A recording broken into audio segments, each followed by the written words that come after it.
Welcome to the Nerd Party. It's not working. Well, how long since you've cleaned the heads? The what? The heads. Do you have any alcohol? To drink? What? No, to clean it. Check the tracking. The rental place closes in 2 hours. Shut up, it's working. Time for a retro perspective.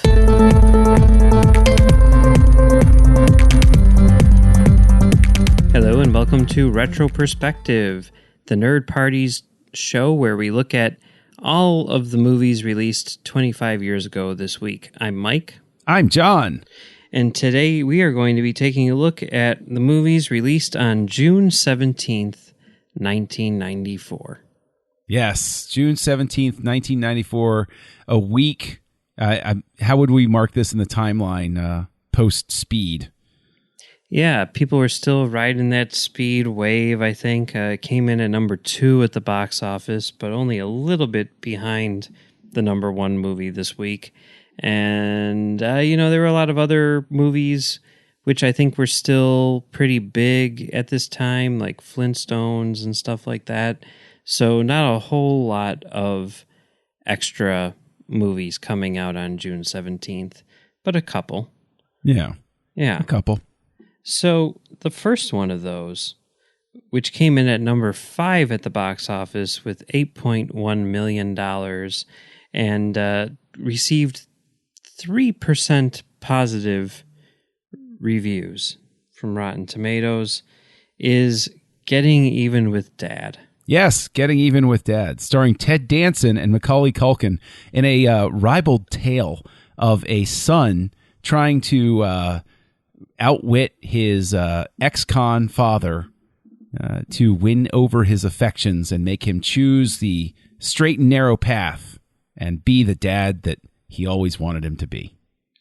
Yeah, I mean, Macaulay Culkin really sort of had this thing going on, right? I mean, whether it was little kid outsmarting criminals or little kid with an embarrassment of riches sort of thing or whatever, being more adult than he actually was, that was just Macaulay Culkin's thing. It was, and I can tell you that by this point, it was starting to wear a little thin. You can only go back to that well so many times, especially as, time doesn't slow for anyone. Mm-hmm. And he's obviously getting older, and so the smarmy cute kid routine starts turning into a smarmy tween routine, and people don't find that as endearing, Mike. They really don't. 1 out of 33 critics still liked it, so I guess I'd love to meet that one critic. Yeah. Because I did watch that this week, Mike. Did you by any chance watch it? No, I know you said it was available for free on Tubi. Yes, which brings up an interesting technical note. Tubi, which is basically like watching movies the way it was in the days of broadcast television, because you get commercial breaks, and it's free. So it's literally just like watching, Channel 9 or whatever. Although they're not uncut, or they are uncut. So true. Yeah. True. That is different. They are not edited for time or content over the primetime airwaves. That is true. I kind of think they're not HD, though. No, this was definitely not HD. Yeah. Not a great loss, though. I can guarantee you that. Yeah. And I had a very odd issue creep up. It was either the second or the third commercial break. When it came back, the sound was a full 2 seconds out of sync with the picture. It was maddening. Absolutely maddening. I tried several times, close down, reboot, come back. Instead of resuming, go back to beginning, take it out of the queue, drop it back in. And I did that for more time than I should have, because I knew by the time this happened that I didn't like the movie. Yeah. But I'm nothing if not stubbornly persistent. And so I watched I'd say the last 20 minutes of the movie with a gloriously out of sync soundtrack, which was bizarre, but actually more enjoyable than the previous part of the movie that I watched. Well, that's good. So not a big fan. That would be a fair comment. It's really not a good movie. It's actually something where I think, generous with it in my initial thing where I said, well, maybe a kid would like this. And I thought about it a little more and I said, no, a kid wouldn't like this. And now as I keep thinking about it, I think nobody should like this. So your kids didn't watch it with you? No, they didn't. My kids are fickle, Mike. Very fickle. I don't know. I mean, I don't have kids, so I don't have any frame of reference, but I just find it to be amusing that you're like, I'm going to watch this movie, Getting Even with Dad. And your kids are like, I'm not going to watch that crap. My kids are very much about Nailed It, which is a baking show or a cooking, baking show that you can find on Netflix, which is actually, I will say, a delightful show. Very funny. Are you familiar with it? No. I recommend it. Give it a show or two. It's funny. It's a cute show. And it's 30 minutes, so they do not belabor anything. Okay. The premise is that it's three average people trying to recreate like masterpiece chef creations with pastries and cakes and stuff like that. And the end results are always funny. Okay. That's cool. But that's what they like, or Carmen Sandiego and stuff like that. No, I like Carmen Sandiego. Yeah, it's actually the reboot cartoon's actually kind of interesting. Is it? Yeah, it is. Kind of surprised. It's a pretty complex show for a kids show. So that's cool. That's cool. Yeah. Yeah. Okay. Yeah.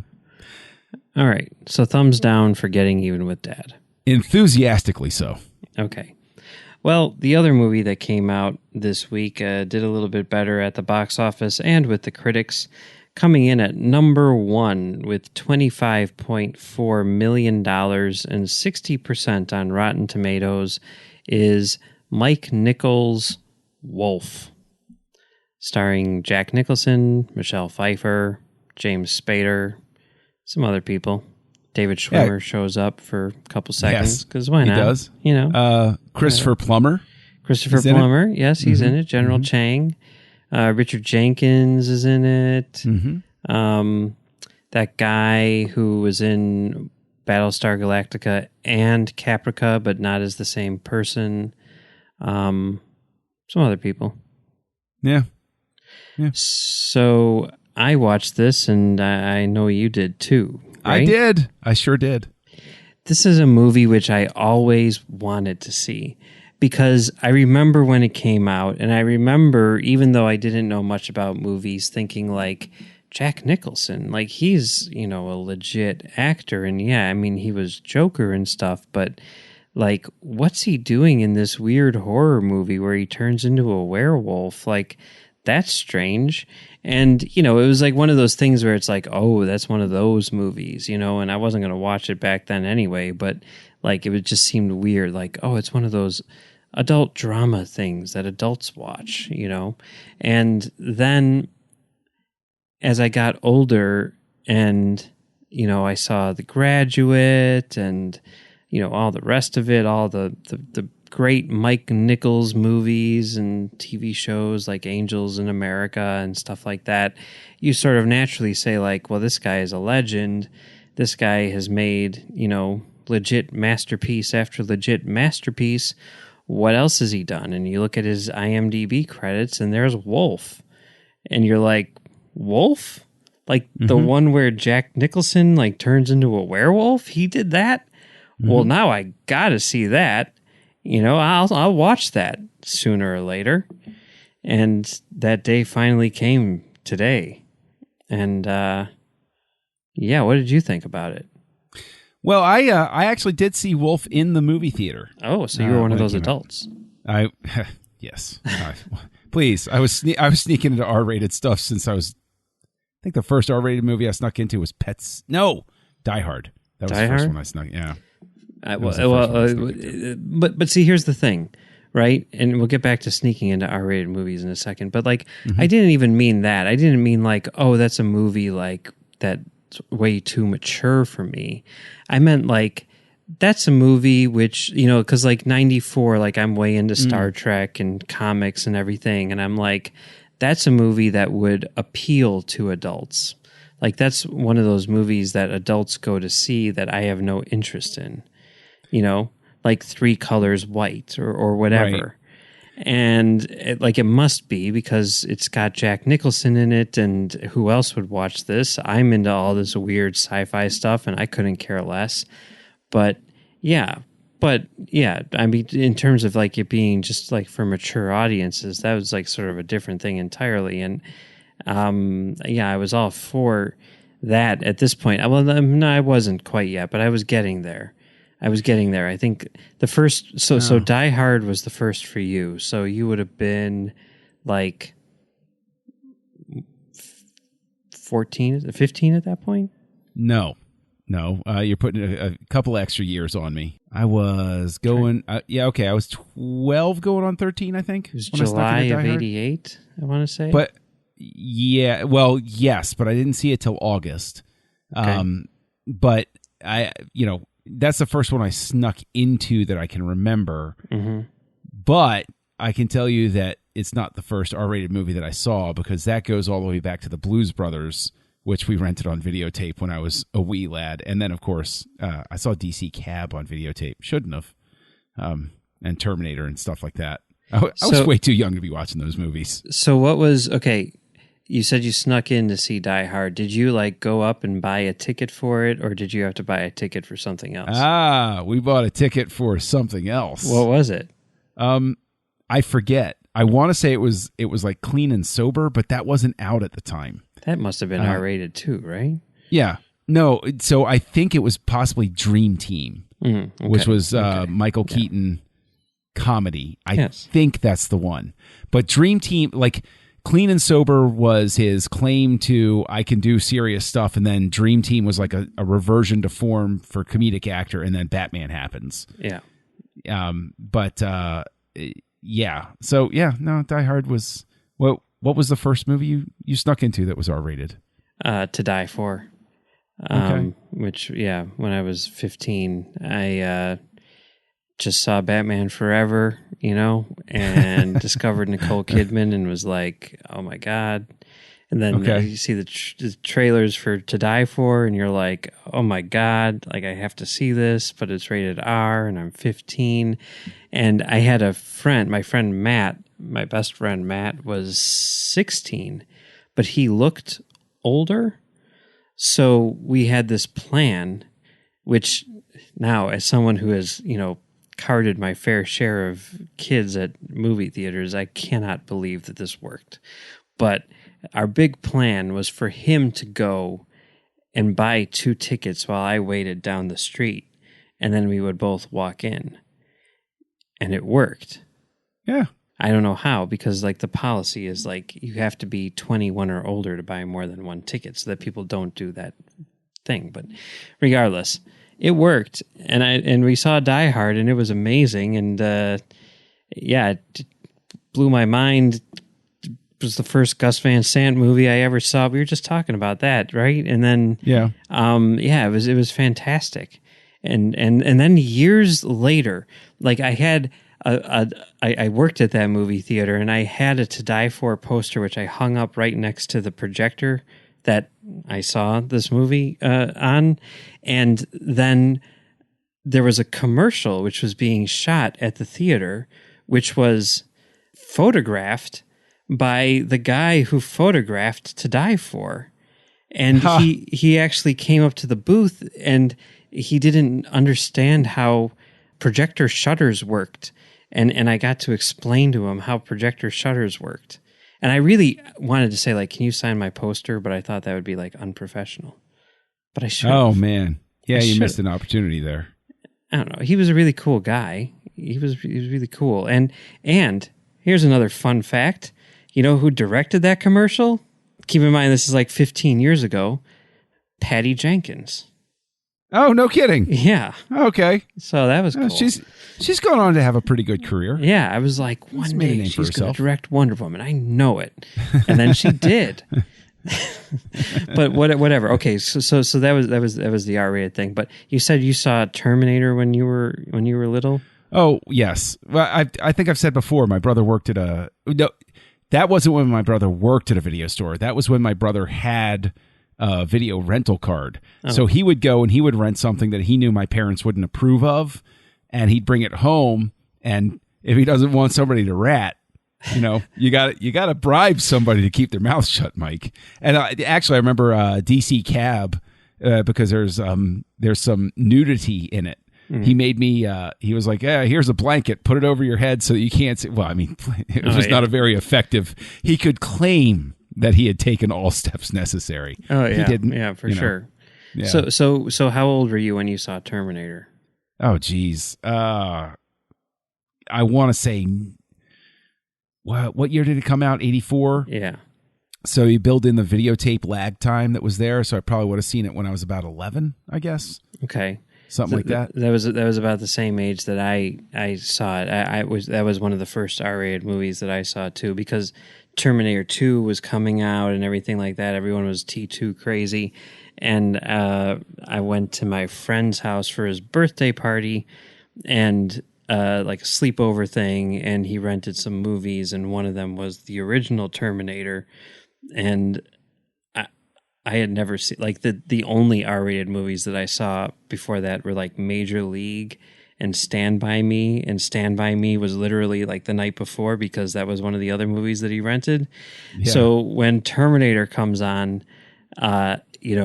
and Arnold like punches the guy and his fist goes through the dude, I was just like, oh my God, I need to go home. It terrified me. That it was not quite as traumatic as seeing the beginning of RoboCop when I was 7 years old, but it was close. It was really close. It's funny. I was older when I encountered RoboCop, but that is also a movie where I made it to the scene where Peter Weller's getting shot up, and it was a tough moment to work past. Like I was ready to tap out, but once again my brother was in the room, so I was like, fine, I'm going to keep watching. But oh my gosh, what's happening? That's bad, but not nearly as bad as when the guy gets shot up in the conference room, because as a 7-year-old who doesn't understand the finer points of satire, when they shoot him up, like that's bad, right? But the fact that everybody's reaction is just like, you got to work out the glitches, and not like, oh my God, they just shot Larry, like they didn't care about that. Like that's what really impacted me. Like, how could people be so cruel as to not even have any empathy for this person who just got murdered in a conference room? What's really weird is I have never seen the movie Scanners, but I have seen the one scene where Michael Ironside makes the other guy's head explode. And my whole thing is I was unable to commit to watching the rest of the movie because I too am bothered because Michael Ironside. Have you ever seen Scanners? No, but I think I've seen this scene, if I'm not mistaken. It's a very deliberate thing. It's very cruel, very sociopathic thing to do, and the guy's like sitting there suffering before his head blows up. That, for some reason, just stuck with me, and I can't... anything where somebody is intentionally vile like that, like, really gets under my skin, like, really, really bad, especially if they show the suffering, which is like... I don't know if it's that tied to... like the horror movies I watched growing up or not, because like I've since revisited those horror movies and said, what was I scared of? This looks like garbage. Yeah. It doesn't even look convincing. But like when I was a kid, it was hyper realistic to my eyes. And so, it just created this thing. And horror movie, like the Friday the 13th movies were always about showing people suffering while they were being killed. Yeah. And I think that probably was a residual effect on that. Yeah, so. That's how my mom is, like any sort of like torture. She just can't handle like the one which I'm always just like, this is so super random. But like the thing which like sticks in her memory, which she cannot get out, is Cold Mountain. Have you seen? Are you kidding me? Yes. My wife, she was my wife to be at the time, dragged me to that movie. Yeah. And I still have not really let that every so often you made me see Cold Mountain. It's pretty good. It's not a bad movie. Yes, it is. Nah. Yeah. I mean, I think I've seen that movie 3 times, which is weird. My memory of it is I barely made it through once. Like I was just about ready to to sneak out of the theater and just wait for her in the lobby, but I couldn't. Well, there's this documentary called The Cutting Edge, which is about editing, and you can find it on the Bullet Blu-ray, but there's also like a standalone disc and stuff like that. But in it, they talk to Walter Murch, and he's very Walter Murch-like throughout it. And you actually get to see him edit one of the scenes from Cold Mountain, and he kind of like takes you through the process and stuff. And it's kind of interesting. So it's more interesting than Cold Mountain, to be honest. But yeah. I'm sure that I have not seen Cold Mountain since, but my memory of it is nothing. But what's the scene that stuck with your mom? Well, there's like a mom or something like that, and they're like trying to get information about where her kids are, or maybe it's the reverse, and they're like either torturing her son, or the son is watching the mom being tortured, and then eventually they die, whichever one it is, it's something along those lines. She just can't handle it, which is weird because like she's like, oh my God, that scene. But like she read the book before seeing the movie and stuff. So I mean, like, whatever. I don't know. It's my mom. It's weird. She's weird. No, I mean, no. The thing is, I very much have a theory that reading a book, like, it can really, it really affects you. But the thing is, since you're the participant envisioning the thing that's being described to you, your brain will have a natural cutoff point. Mm-hmm. Like, how far you can go with it, whereas a movie is forcing you to go to somebody else's point of, or beyond somebody else's, limits that they have on that sort of thing. Well, that makes sense. Yeah. Anyway, none of this really has anything to do with Wolf. Not really. But that's okay. So yeah, what did you think about Wolf? Back when I first saw it, it was very underwhelming. I thought it was a really interesting premise, and I thought that there were some interesting threads, but at the end it was just I had the same reaction this time, which is it's got an interesting premise and it gets going, but I think that the two things that kill it are pacing and the ending is just doesn't work particularly well. I think it's sort of a case, because you mentioned that it was directed by Mike Nichols. It's sort of like seeing that Robin Williams movie, Toys. And you can't help but think while you're watching it, this is a really interesting premise and it's got some interesting themes and ideas here, but this is not the right director for this movie. And that's how I feel about Wolf, is I just think that it doesn't, it gels early and then it just sort of plateaus and then coasts for a while, and then the ending is just not satisfying at all. What did you think of it? Yeah, I'd say I had almost the exact same reaction that you did. I was really into it at first, and the premise seemed cool. I liked kind of in this case, cheesy Rick Baker effects with like the wolf and stuff like that. The cast was great. The puppet wolf was pretty something else, wasn't it? Yeah, I like that. Yeah. I like that. And, and actually that was kind of funny because like I had just watched Men in Black 1 and 2, and, Rick Baker did the effects on that, and the production designer was Bo Welch, who, he worked, like, I think he did Batman Returns, and he did a lot of stuff like that, and then he was Barry Sonnenfeld's production designer, doing things like Addams Family and Men in Black, and then he would later go on to direct his own stuff, including The Cat in the Hat. I think that was maybe his only movie. But oh, no. Yeah, I think he went back to production design after that one, if I'm not mistaken. But regardless, production design on Men in Black by Bo Welch and makeup by Rick Baker. And I just watched those two movies yesterday, and then I start this one up, and production design by Bo Welch and makeup effects by Rick Baker. I'm like, hey, boy, these guys, they work together all the time. So, not as good as Men in Black, I would say.